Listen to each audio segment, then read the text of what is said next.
तो dear student, आज हम बात करने वाले हैं आप लोगों के फाउंडेशन कोर्स यानी कि पढ़िया। तो डियर स्टूडेंट, आज हम बात करने वाले हैं आप लोगों के फाउंडेशन कोर्स जो कि फर्स्ट ईयर का है। पर्यावरण अध्ययन या फिर हम इसे कहते हैं यहाँ पर इन्वायरमेंटल स्टडी या इन्वायरमेंटल एजुकेशन। ठीक है। यहाँ पर आप ये मत सोचना कि ये वीडियो हिंदी मीडियम के लिए है। ये वीडियो इंग्लिश मीडियम के लिए भी है और हिंदी मीडियम के लिए भी है। क्योंकि आपका ये जो पेपर होता है ये ऑब्जेक्टिव होता है। ठीक है। OMR सीट दे दी जाती है और पेपर आपका हिंदी में भी आता है और इंग्लिश में भी आता है। तो आप चाहे हिंदी में याद करके चले जाओ नॉर्मल भाषा में, या फिर आप इंग्लिश में याद करके चले जाओ, बात तो एक ही है क्योंकि पेपर तो हिंदी और इंग्लिश दोनों में एक ही आता है। ठीक है। पहला प्रश्न लिख दिया जाता है उसी को हिंदी में, फिर नीचे इंग्लिश में ट्रांसलेट कर दिया जाता है, चार ऑप्शन दे दिए जाते हैं और आंसर शीट आपको अलग से मिलती है। उसमें नंबर्स लिखे रहते हैं, ABCD लिखी रहती है, या फिर आवा सादा ऐसे लिखा रहता है। ठीक है। यानी कि हिंदी मीडियम इंग्लिश मीडियम किसी में भी याद करके चले जाओ, हिंदी भाषा में या इंग्लिश में, वहां जाके आपको लिखना तो है नहीं, बस गोला बनाना है। और पेपर एक ही होता है ना। दोनों का जुड़ा हुआ रहता है, हिंदी मीडियम और इंग्लिश मीडियम का। ऐसा नहीं हिंदी मीडियम का अलग आएगा इंग्लिश मीडियम का, नहीं। तो आज की इस वीडियो में हम जो बात करने वाले हैं लगभग यहाँ पर 300 400 ऑब्जेक्टिव प्रश्न की बात करने वाले हैं और इसी के अंदर से आपका ये पेपर बनेगा। एक भी ऑब्जेक्टिव बाहर से नहीं जाने वाला। तो ये वीडियो काफी बड़ी हो सकती है, तो वीडियो को पूरा देखना। 2 3 बार देख लोगे तो आपके दिमाग में ये बात बैठ जाएगी, है ना। जितने भी ऑब्जेक्टिव है वो बैठ जाएंगे और आप अच्छे से अपना पेपर कर पाओगे। बाकी आपको कहीं से पढ़ने की जरूरत नहीं है यदि ये वीडियो देख लो तो। बाकी आपने तैयारी तो करके रखी होगी ना साल भर से, लेकिन ये एंड टाइम में आपको ये वीडियो काम आएगी। चलिए यहाँ पर हम देखते हैं आपके वो कौन कौन से ऑब्जेक्टिव हैं। सारे ऑब्जेक्टिव को अच्छे से यहाँ पे देखना, ठीक है।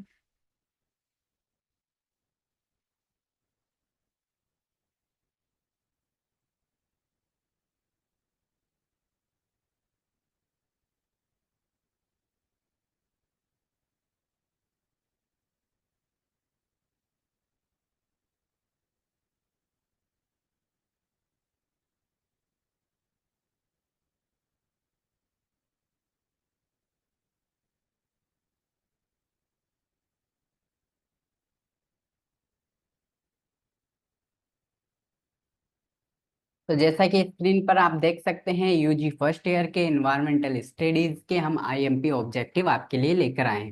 यहाँ पर मैं क्वेश्चन पढ़ूंगा और फटाफट आंसर पढ़ता चला जाऊंगा ताकि वीडियो ज्यादा लंबी नहीं हो, ताकि आप भी इस वीडियो को छोड़कर ना भागो। क्योंकि क्वेश्चन तो आपके काम के हैं लेकिन फिर भी आप वीडियो से एडिटेड हो जाओगे, यहाँ से भाग जाओगे, है ना। यहाँ से जो है निकल जाओगे, पतली गली से आप निकल जाओगे। इसलिए मैं फटाफट क्वेश्चन और आंसर पढ़ता चला जाऊंगा, ठीक है। यहाँ पे पहला क्वेश्चन है, पर्यावरण के संबंध में निम्न में से कौन सा तथ्य सही है। तो उपयुक्त सभी, ठीक है। या तो यहाँ पर पहला क्वेश्चन है, पर्यावरण के संबंध में निम्न में से कौन सा तथ्य सही है, तो इसका सही उत्तर है सा वाला। ठीक है। दूसरा है यहाँ पर, पर्यावरण शब्द यहाँ पर किस भाषा के शब्द से बना है। ठीक है। तो किस भाषा के, फ्रेंच से। इसके बाद है, पर्यावरण में निम्न में से कौन से तत्व शामिल हैं। तो यहाँ पर है उपयुक्त सभी। इसके बाद है यहाँ पर, निम्नलिखित में से कौन पर्यावरण का घटक है। तो उपयुक्त सभी। इसके बाद, निम्नलिखित में से कौन सा प्राकृतिक पर्यावरण का अंग है। तो यहाँ पर भी उपयुक्त सभी। पर्यावरण खालिस्तान अधिकार है। तो यहाँ पर है समस्त जीवों का।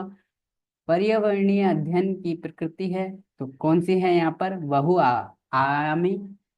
तो कौन सी प्रकृति है यहाँ पर, बहुआयामी। इसके बाद है, समस्त जीवधारियों एवं उनके संपूर्ण वातावरण के संबंध में अध्ययन ही पर्यावरण है। ये किसका विचार है, तो ये आपका है टेलर का विचार। इसके बाद है, पर्यावरण को कितने मुख्य भागों में या समूह में बांटा गया है। तो यहाँ पर है दो, ठीक है। इसके बाद है आपका यहाँ पर आ जाता है, पृथ्वी पर ऊर्जा का मुख्य स्रोत तो सूर्य है। निम्न में से वायु प्रदूषण प्राकृतिक कारण कौन सा है। वायु प्रदूषण का जो है प्राकृतिक कारण कौन सा है, तो वह है ज्वालामुखी उद्गार या ज्वालामुखी फटना, ठीक है। इसके बाद है, शहरों में जल प्रदूषण का मुख्य स्रोत है। तो क्या है यहाँ पर, योग। तो क्या है यहाँ पर, यौगिक वही स्त्रव। इसके बाद है उर्वरकों के रसायन जल में पहुंचने से क्या होता है, तो शैवालों में वृद्धि होती है। इसके बाद है अनिद्रा से ग्रस्त रोगियों की संख्या में वृद्धि का कारण क्या है, तो शोर प्रदूषण। आजकल क्या होता है, बहुत ज्यादा शोर होता है, तो शोर प्रदूषण। इसके बाद है चेरनोबिल दुर्घटना में व्यापक जनहानि का कारण खालिस्तान था, तो क्या था यहाँ पर, रेडियोधर्मी प्रदूषण। ठोस अपशिष्ट से सर्वाधिक खालिस्तान प्रदूषित होती है। क्या होता है, भूमि चक्रवात से सबसे अधिक विनाश किस क्षेत्र में होता है, तो कहाँ होता है, तटीय क्षेत्र में। इसके बाद है यहाँ पर प्रदूषित जल के प्रयोग से होने वाला प्रमुख रोग कौन सा है, यहाँ पर आंत्रशोथ। ठीक है। इसके बाद है यहाँ पर निम्न में से कौन सा बाढ़ का कारण नहीं है, तो क्या है, पौधारोपण। जो पेड़ होते हैं वो बाढ़ को कम करते हैं, बाढ़ नहीं आती पेड़ लगने से। ठीक है। इसके बाद है आपदा प्रबंधन हेतु अपनाई जाने वाली कार्रवाई में खालिस्तान शामिल है, तो क्या शामिल है यहाँ पर, उपयुक्त सभी। इसके बाद है संदिग्ध विकास एक खालिस्तान है, क्या है यहाँ पर, अप्रभावी प्रक्रिया। इसके बाद है पुनर्वास का कारण नहीं है, तो क्या है, पर्यटन। इसके बाद है ओजोन परत में सबसे बड़ा छिद्र पाया जाता है अंटार्कटिका में। इसके बाद है नाभिकीय दुर्घटना का उद्गार या उदाहरण क्या है, तो है चार्नोबिल दुर्घटना। इसके बाद शोर को नापने की इकाई को क्या कहते हैं, डेसिबल। ये सारी चीजें आपने छोटी कक्षाओं में भी पढ़ी है। चार्नोबिल विस्फोट की घटना कहाँ हुई, तो रूस में हुई।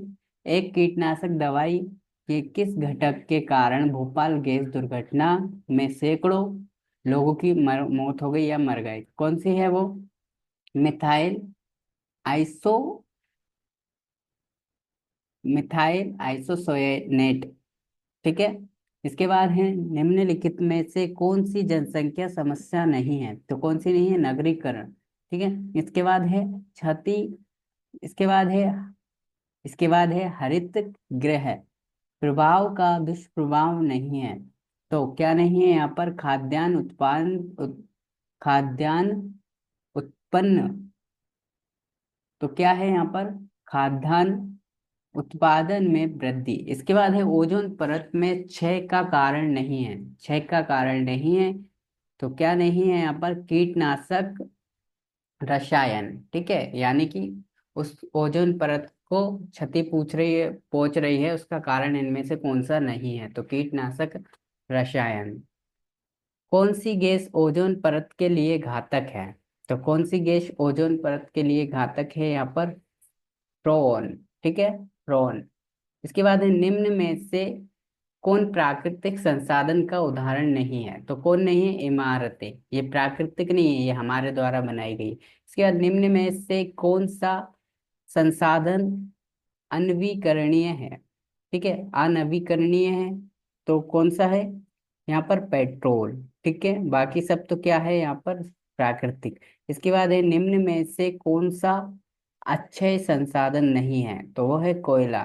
इसके बाद है यहाँ पर निम्न में से कौन सा स्रोत भूमिगत जल स्रोत है, तो नलकूप। ठीक है।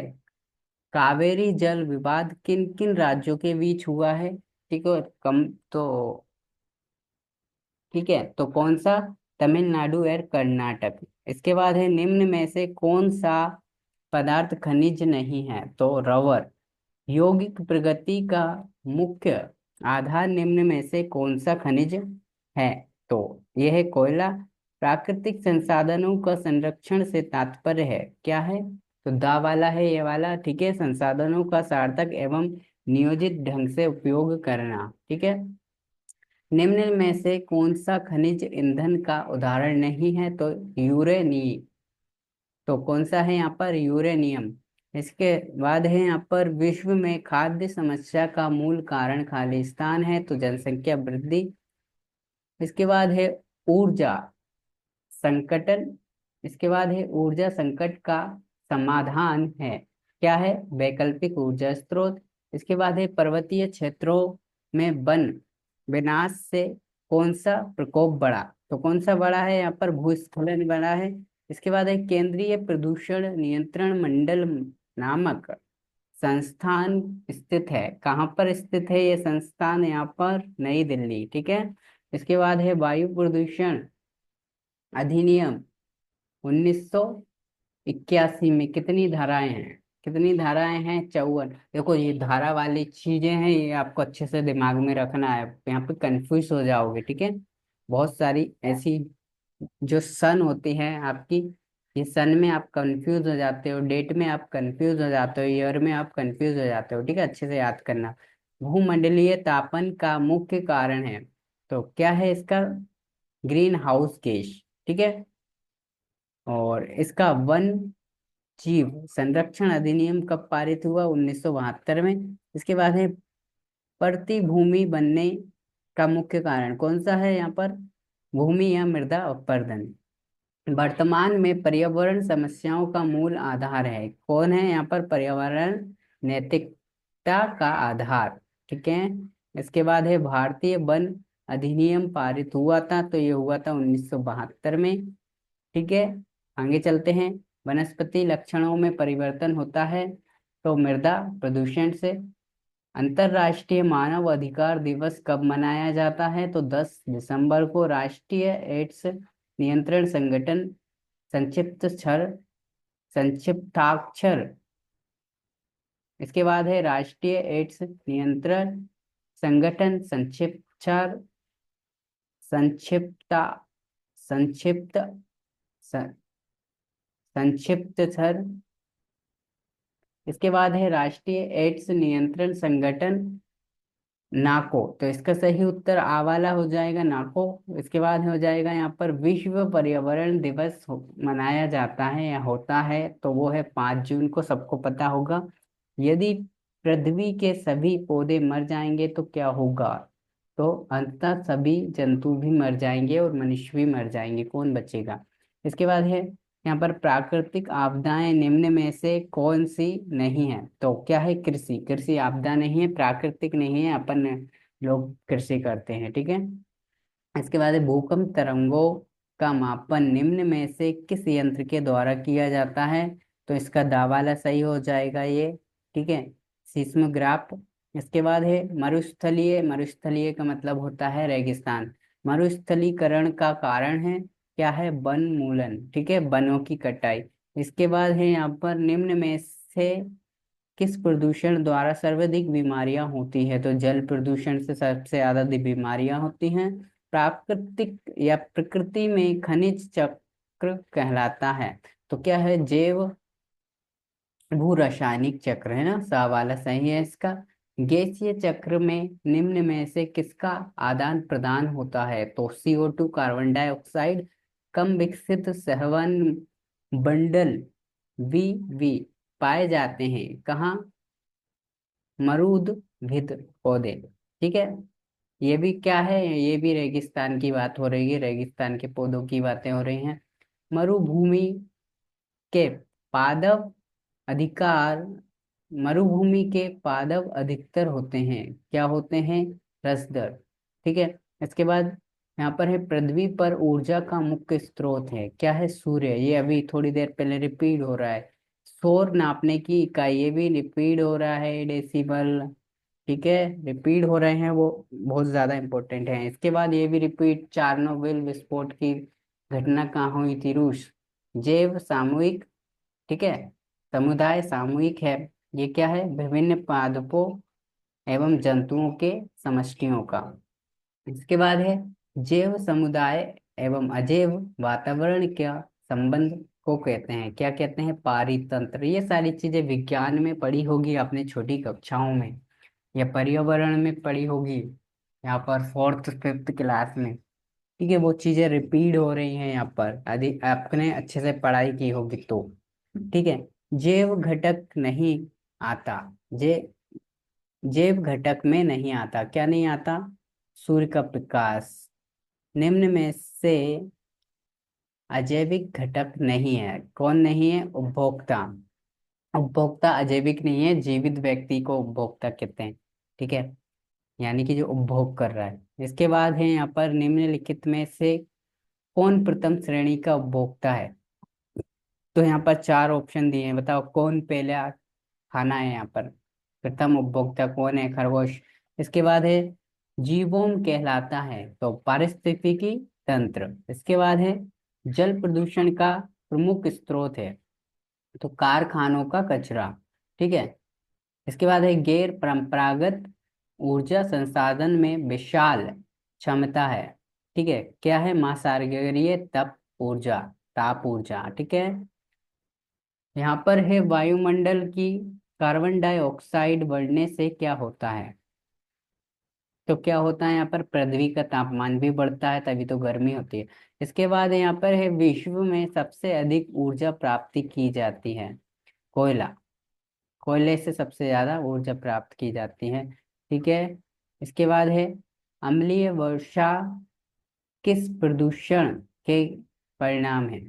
मृदा प्रदूषण। मिट्टी पे यदि कोई प्रदूषण होगा, मिट्टी पे सॉरी, मिट्टी पे कोई प्रदूषण होगा तो अम्लीय वर्षा होगी।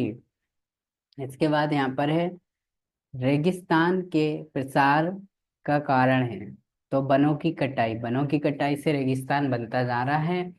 ठीक है। यहाँ पर है स्टॉकहोम में 1972 में कौन सा सम्मेलन आयोजित हुआ? तो मानव पर्यावरण सम्मेलन। ठीक है। कौन सा ऊर्जा का पुनः प्राप्ति स्रोत है? तो मेरे को लगता है कोयला सही उत्तर। हम यहाँ पे देखते हैं कोयला, यानी कि कोयला क्या होता है? फिर से हम इससे ऊर्जा प्राप्त कर सकते हैं। इसको जलाते हैं, ये लाल हो जाता है और फिर ठंडा होने पे वैसा ही हो जाता है। ठीक है, पुनः प्राप्ति ऊर्जा।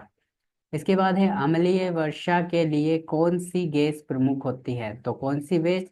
यहाँ पे है सल्फर डाइऑक्साइड। मृदा अपरदन को रोका जा सकता है वनों की कटाई को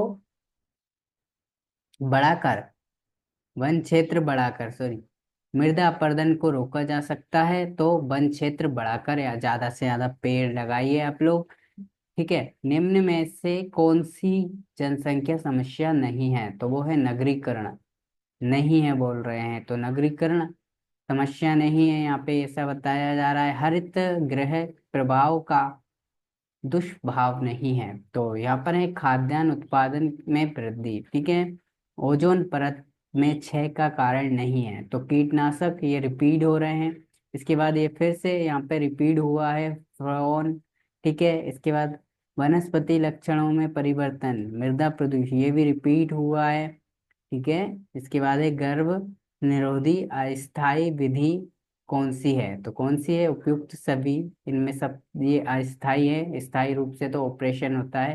ठीक है, तो ये सब क्या है? अस्थायी है। ठीक है, कॉपर टी वगैरह, है ना, ये सब गोलियां वगैरह, है ना। इसके बाद है पारिस्थितिकी तंत्र का यहाँ पर तात्पर्य होता है, तो क्या होता है यहाँ पर? ये सा वाला सही उत्तर इतना लंबा है, मैं नहीं पढ़ूंगा, वीडियो थोड़ी बड़ी हो जाएगी। इसके बाद है पोषण स्तर बने होते हैं, तो खाद्य श्रृंखला से जुड़े हुए जीवों से। ठीक है। इसके बाद है जब मोर सांप को खाता है जो हरे पौधे पर निर्भर कीटों को खाता है, तब मोर है। मोर को कौन है यहाँ पर? अब आपको बताना पड़ेगा। प्रथम उपभोक्ता, द्वितीय उपभोक्ता कौन है यहाँ पर? तो यहाँ पर है वो खाद्य पिरामिड का शीर्ष है। इसके बाद है किस वन में, किसी वन में संख्या का पिरामिड होगा? तो उल्टा होगा। ठीक है। इसके बाद है यहाँ पर इकोसिस्टम या इकोसिस्टम।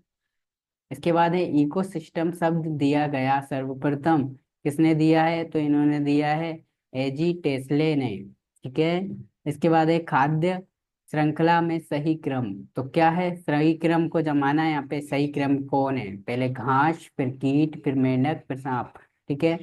इसके बाद है यहाँ पर निम्न में से कौन सा कारक स्थलीय जीवों का निर्धारक है? इसके बाद है यहाँ पर भारत में उष्ण कटिबंधीय वन कहाँ पाए जाते हैं? तो ये पाए जाते हैं उपयुक्त सभी में। इसके बाद यहाँ पर है टुंड्रा जीवों के संबंध में कौन सा कथन सत्य असत्य है? तो है यहाँ पर बाष्पीकरण की अधिक दर। ठीक है। झाड़ी वन कहाँ पाए जाते हैं? तो ये पाए जाते हैं भूमध्य सागरीय तटीय क्षेत्र में। ठीक है। इसके बाद यहाँ पर आ जाएगा निम्न में से कौन सा नाम मरुस्थल से संबंधित है? तो ये 100 तो मैंने पढ़ दी हैं। अब आगे के यदि मैं पढ़ता हूँ तो वीडियो काफी लंबी हो जाएगी, इसलिए अब मैं आपको गिनती करता चला जाऊंगा एक एक पेज पे। 5 तक गिनती करूंगा तो आप स्क्रीनशॉट लेते चले जाना। चलिए, 1 2 3 4 5। 1 2 3 4 5। 1 2 3 4 5।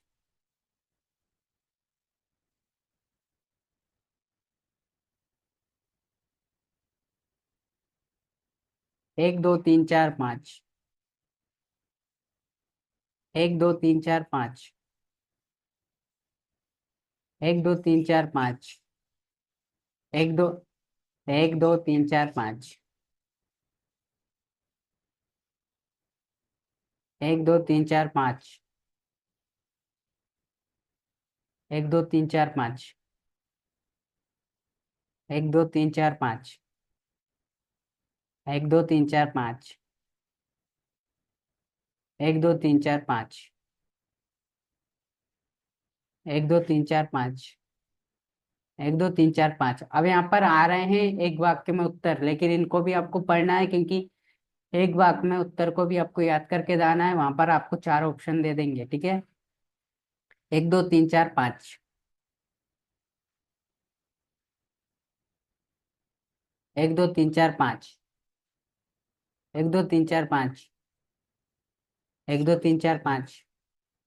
अभी उल्टा है, इसको मैं अभी सीधा करता हूँ, फिर इसका स्क्रीनशॉट आप ले लें। 1 2 3 4।